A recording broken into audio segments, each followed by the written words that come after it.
大家好，我是魔法创作室，欢迎大家收看我的视频。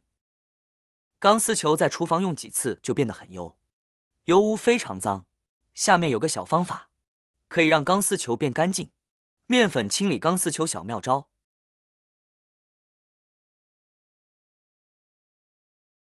今天这个妙招很简单，首先将少许的面粉倒入一个碗中，加入热水，将它混合均匀。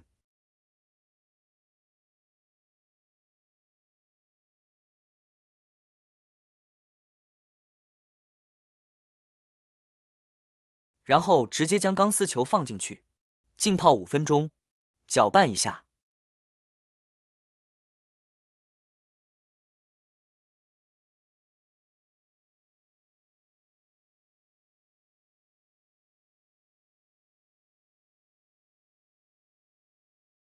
大约5分钟后，用手揉搓，一边浸泡一边搓洗。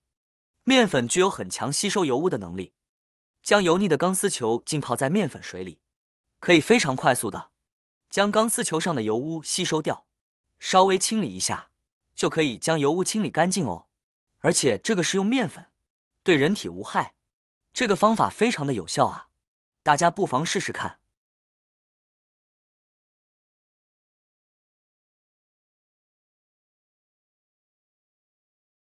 这样清理一下后，就用水将它清理干净就可以了。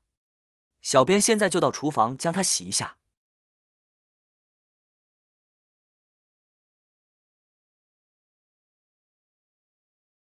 大家看看，刚刚油腻的钢丝球，现在变得非常的清洁干净了，不会有油腻感了。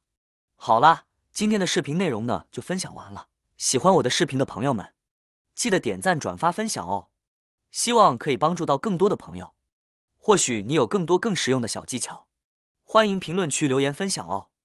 点击我的视频头像，还可以观看更多的生活技巧。